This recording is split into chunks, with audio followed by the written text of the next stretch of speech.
পল্টন বজাৰ ৰেলৱে ষ্টেচনৰ সৃষ্টি হ'ল উত্তপ্ত পৰিস্থিতিৰ। গুৱাহাটী শিলচৰ এক্সপ্ৰেছ বাতিল হোৱাৰ বাবে উত্তপ্ত হয় পৰিস্থিতি।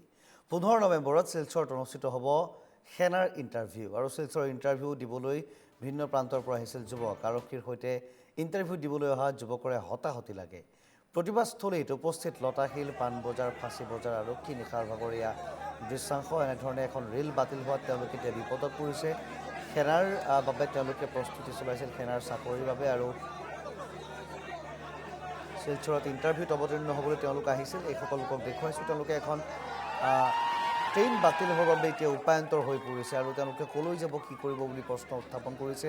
কিয়নো নিৰ্ধাৰিত সময়ত ইণ্টাৰভিউ গৈ নাপালে তেওঁলোকৰ দীৰ্ঘদিনীয়া প্ৰচেষ্টা অথলে যাব। গতিকে আৰক্ষীৰ সৈতে হতাহতিটো লিপ্ত হয় এইসকল ক্ষোভিত লোক আৰু প্ৰতিবাদস্থলীত উপস্থিত হ'ব লগা হয় লতাশিল, পাণবজাৰ আৰু ফাঁচী বজাৰ তিনিওখন থানাৰ আৰক্ষী।